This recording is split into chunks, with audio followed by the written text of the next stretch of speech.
Bonjour, bienvenue à vos 10 minutes juridiques avec le cabinet d'avocats Lando associé par VK. Tout d'abord, bonne année 2023. Mais que s'est-il passé fin 2022? Voyons ça ensemble avant que nous n'abordions ensuite notre grand dossier sur la loi de finances pour 2023 justement.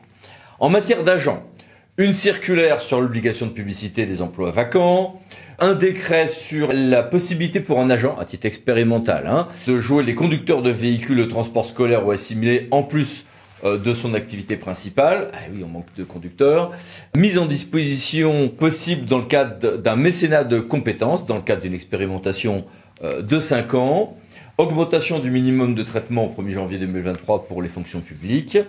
En matière de marché, un arrêt intéressant sur les marchés négociés et le décret que tout le monde attendait sur un grand nombre de mesures en matière de compte public, dont la pérennisation du seuil pour les travaux de 100 KE, mais c'est pas la seule mesure qui s'y trouve. Et puis le fait que quand une indemnité est due par les constructeurs à une collectivité, celle-ci doit être calculée avec TVA, même si derrière la collectivité, quand elle fera ses travaux, bénéficiera du FCTVA. En matière d'urbanisme, grosse actualité en matière de renaturation prise en compte en matière d'urbanisme, de végétalisation, de contentieux de l'urbanisme. La légalité d'un PC ne dépend pas forcément de l'autorisation de lotir qu'a pu obtenir le pétitionnaire auparavant. Et puis, c'est un peu logique, mais la demande de pièces superflues peut faire naître une autorisation tacite plutôt que de prolonger les délais. Un décret sur la procédure de mise en demeure de réhabiliter un ensemble commercial ou une ZAE, quand ce sont les privés qui ont ces espaces. Et puis en matière de culte, on peut préempter, même pour un édifice cultuel, l'Alsace-Moselle ayant un régime à part bien sûr, mais pas au point de financer l'équipement.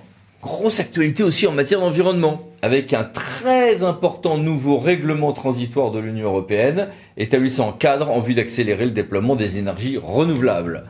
Un régime de changement d'usage qui est précisé par décret sur les sites et sols pollués. 2 nouvelles étapes importantes sur la qualité de l'air intérieur, 2023 étant d'ailleurs une année pour les ajustements pour un grand nombre d'espaces publics, en plus de ce qui a déjà été fait pour le monde scolaire. Et puis, début de la transposition de la directive eau potable par une ordonnance du 22 décembre 2022, très discutée quant aux obligations qu'elle fait peser sur le monde public. 2 arrêts intéressants sur le nucléaire, pas besoin d'autorisation ni de nouvelle étude d'impact, il s'agit juste de donner des délais pour des travaux à faire. Et puis le Conseil d'État qui épand le champ de la lutte en matière de pesticides près des habitations. En gros, jusqu'à 2020, le Conseil d'État a été à tout le moins permissif sur ces questions-là.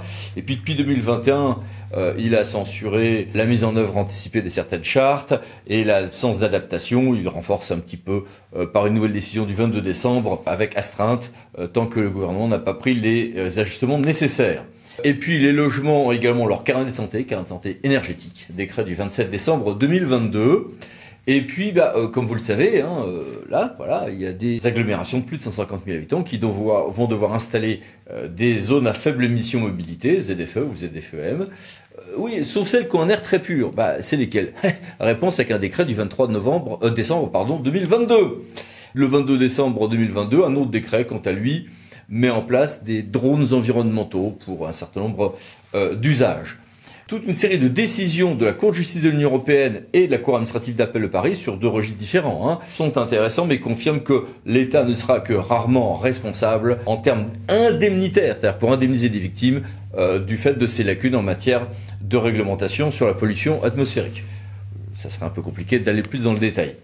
Et puis en matière de biens, la loi 3DS avait permis qu'on fasse un recensement des chemins ruraux et pendant ces recensements, maximum 2 ans, pas de prescription acquisitive ne peut être opposée aux communes. Eh bien, le décret d'application de ceci a été adopté en date du 26 décembre 2022. Décret du 22 sur les conventions en matière d'occupation et de gestion du domaine public fluvial par les collectivités et sur le domaine public artificiel, un arrêt du Conseil d'État sur les campings avec bail commercial. C'est pas parce que c'est un camping, c'est pas parce que c'est un bail commercial que j'échappe aux règles classiques de définition de ce qu'est un domaine public artificiel. Et puis, en matière de loi, la Première ministre a tapé du poing sur la table sur l'application des lois qui doit être faite. Et une circulaire vigoureuse. En matière de contentieux, beaucoup de choses, mais retenons quelques décisions. Une sur le fait que quand un acte a été suspendu par le juge, puis finalement non, la requête est rejetée au fond ensuite, il peut en résulter d'un grand nombre de difficultés concrètes. Et ben, c'est au juge de s'en emparer, au besoin d'office, même si les parties ne le demandent pas, pour régler ces différentes difficultés. Et puis, ajustement aussi sur les obligations du juge qui se voit renvoyer une décision après cassation, quel avocat saisir, comment faire, Conseil d'État 22 décembre 2022. Et puis, la jonction des requêtes n'entraîne pas forcément de confusion ensuite dans les règles de notification de ces différentes requêtes, bien sûr. En matière de finances, enfin, vous savez que là, au 1er janvier, on est passé au nouveau régime de responsabilité des ordonnateurs et des comptables, on en a parlé, et c'est très important. Eh bien, sous l'ancien régime, un arrêt important a été rendu sur la responsabilité pécuniaire personnelle des comptables en date du 28 décembre. C'est me dire, peu importe. Ben non, pas peu importe pas, parce que il s'agit de la notion de préjudice financier qui se retrouve dans certaines infractions du nouveau régime, d'une part, et du régime des remises gracieuses, là c'est un peu plus daté. Pour ce même régime, justement, on attendait des derniers textes d'application. Ce sont 2 décrets du même jour, du 22 décembre. Et puis, toute une série d'ajustements, ça, on a ça tous les ans, des différentes instructions budgétaires et comptables. Voici les références. Et puis les mini-brèves, que voici. Et que voilà. Mais passons à notre grand dossier, loi de finances 2023. Quel impact pour les collectivités? Bon, cette loi de finances, elle a été adoptée après une censure extrêmement légère opérée par le Conseil constitutionnel qui s'est contenté en réalité de censurer quelques cavaliers. Sauf qu'on va noter quand même qu'au nombre de ces cavaliers censurés se trouve un ajustement qui était très attendu sur l'expérimentation de contributions fiscalisées au profit de certains EPTB, tous en réalité, en matière donc de GEMAPI. Mais ceci posé, il y a beaucoup de choses dans cette loi de finances. Regardons ça ensemble avec 3 experts que je remercie d'être avec nous. Bonjour à tous les 3. Bonjour. Bonjour. Commençons par toi, Pascal, avec les principales mesures fiscales. Première mesure qui ne figure pas dans la loi de finances, d'ailleurs, c'est la hausse forfaitaire des bases d'imposition de TH et de foncier bâti, hausse qui sera en 2023 de 7,1%, traduction de l'inflation constatée entre novembre 2021 et novembre 2022.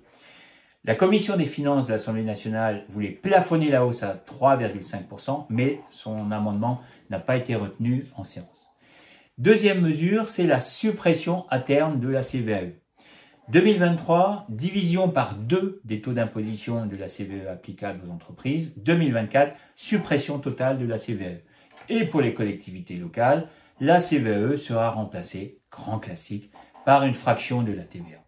Il y aura 2 parts, une part fixe égale à la moyenne de la CVAE 2020, 21, 22, 23, plus la moyenne des compensations d'exonération de CVAE 2020, 21, 22, 23. Et une part complémentaire qui sera issue de la progression de l'enveloppe nationale de TVA et qui sera répartie entre les collectivités bénéficiaires de la part fixe en fonction de critères qui seront définis par décret en Conseil d'État qui reflèteront le dynamisme des territoires. Et je crois qu'il y a également un report Jean-Baptiste, de 2 ans des effets des révisions tarifaires des locaux professionnels effectuées en 2022. À la suite de la demande de beaucoup d'élus municipaux et intercommunaux, le gouvernement a décidé de reporter l'effectivité de l'actualisation des valeurs locatives des locaux professionnels. Cette actualisation devait s'appliquer au 1er janvier 2023, avec notamment de nouveaux secteurs, de nouveaux tarifs prenant en compte le nouveau tissu économique sur chacun des territoires. Or, les impacts étaient très importants à l'échelle de plusieurs communes et de PCI, et c'est pourquoi le gouvernement a décidé de décaler de 2 ans l'application de cette réforme. On attend toutefois de voir comment seront pris finalement en compte ces actualisations à partir de 2025. Et un volet, taxe sur les logements vacants et TH. La loi de finances pour 2023 redéfinit le périmètre des zones tendues sur lesquelles peuvent s'appliquer la taxe sur les logements vacants et la majoration de la taxe d'habitation sur les résidences secondaires. Auparavant, pour figurer dans ce qu'on appelle les zones dites tendues, les communes devaient appartenir à une zone d'urbanisation continue de plus de 50 000 habitants sur laquelle l'offre de logement était déséquilibrée par rapport à la demande. Dans le nouveau projet, un nouveau décret devrait paraître très prochainement, dans lequel figurent donc de nouveaux critères complémentaires de définition, et notamment des communes qui ne figurent pas dans une zone d'urbanisation de plus de 50 000 habitants, mais sur lesquelles le déséquilibre entre l'offre de logement et la demande est important. Si ces communes deviennent éligibles dès 2023, elles pourront dès cette année fixer une majoration de taux de taxe d'habitation sur les résidences secondaires entre 5% et 60%. Revenons à toi, Pascal, pour aborder la question de la DGF. Alors d'abord du grand classique. Hausse de la DSU de 90 millions d'euros, c'était 95 millions en 2022, et hausse de la DSR de 200 millions d'euros, c'était 95 millions en 2022, sachant que 60% au moins de cette majoration, c'est-à-dire 120 millions d'euros, doit être affecté à la DSR péréquation, ce qui est une nouveauté. Et enfin, une hausse de la dotation intercommunalité de 30 millions d'euros. La nouveauté, c'est que la loi prévoit une hausse de l'enveloppe nationale de DGF de 320 millions d'euros, qui est égale à ces hausses de dotation de péréquation.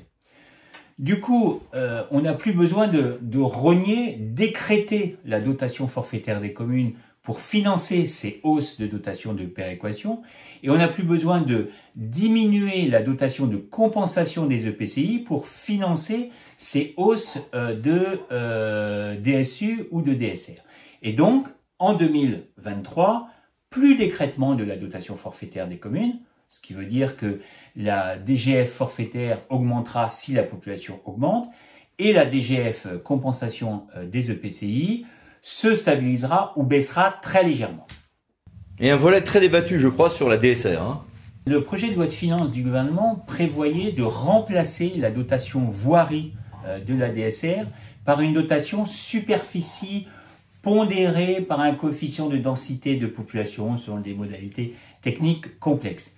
Le Sénat a supprimé ce remplacement, l'Assemblée nationale a suivi en dernière lecture, et donc, en 2023, la dotation voirie demeurera en l'état. Dernier point, concernant la DSR cible, la loi prévoit un tunnel d'évolution de cette DSR entre 90% et 120% du montant de l'année précédente, ce qui signifie que la DSR cible ne pourra pas baisser de plus de 10% par rapport à l'année précédente et ne pourra pas augmenter de plus de 20% par rapport à l'année précédente.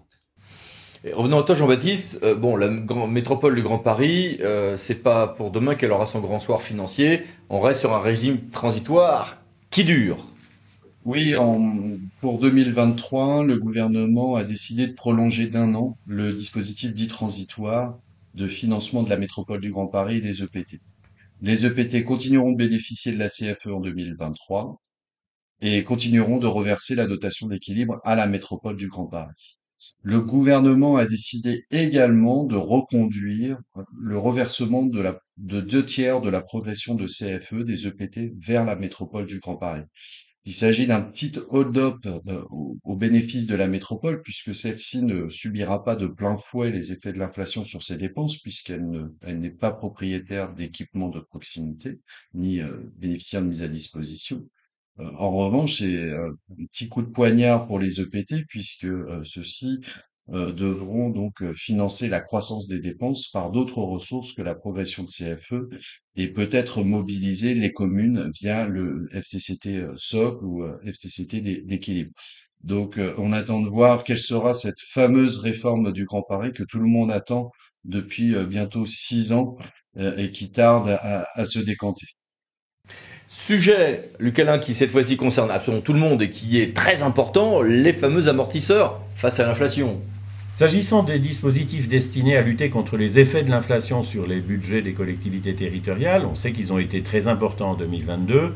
La loi de finances en prévoit 2. D'abord, l'amortisseur électricité, qui joue lui-même de 2 façons. Pour les collectivités qui sont restées au tarif réglementé ou qui auraient pu y rester, une limitation de l'augmentation de ce tarif à 15% par rapport à 2022. Donc ça, c'est un premier élément positif. Et deuxième élément, c'est la prise en charge par l'État de la moitié des dépassements tarifaires par rapport à un montant de 180 € par mégawattheure qui devrait être confirmé par décret, sous plafond de 500 €, ce qui veut dire que, par exemple, une commune qui devrait payer normalement 260 € ne paiera en fait que 220, l'État prenant en charge 40 € sur les 80 de dépassement. Deuxième mesure, c'est le filet de sécurité qui vient compléter en fait la compensation inflation qui avait été votée en loi de finances rectificative en août 2022. Ce filet de sécurité jouera pour les collectivités dont l'épargne brute diminue d'au moins 15% entre 2022 et 2023, dont le potentiel financier ou fiscal est inférieur à 2 fois la moyenne de leur strate ou de leur catégorie, et l'État, dans ce cas-là, prendra en charge la moitié de la différence entre l'augmentation des dépenses énergétiques entre 2022 et 2023 et la moitié de l'augmentation des recettes de fonctionnement sur la même période, pour tenir compte quand même de l'augmentation des bases foncières, notamment, qui vont être un atout précieux dans l'équilibre des budgets en 2023. Et restons avec toi, Lucanin, parce que je crois que les autres mesures sont également importantes. Alors, les contrats de confiance ont été exclus de la loi de finances initiale. Mais sinon, ces autres mesures, certaines sont tout à fait notables, je crois. Parmi les autres mesures, j'en retiendrai surtout 2 qui sont assez significatives du bouleversement que va être la généralisation en 2024 de la M57 et du compte financier unique. C'est d'abord la 3e vague possible de candidature pour passer au compte financier unique en 2023, en posant donc sa candidature avant le 31 mars. Et le deuxième élément, c'est la prolongation de l'expérimentation de certification des comptes. Alors les deux choses ne sont pas intrinsèquement liées, bien sûr, mais je pense qu'elles relèvent de la même logique. Prolongation d'1 année pour les collectivités qui se sont engagées dans la certification des comptes à la suite de la loi Notré en 2015. Merci à tous les trois d'avoir réussi à résumer ces sujets ô combien complexes en peu de minutes. Merci à tous les trois. Au revoir et joyeuses fêtes de fin d'année. Et merci à vous. À bientôt pour une nouvelle vidéo, les 10 minutes juridiques parlant d'associés. Pour VK, pensez à vous abonner. Merci, au revoir.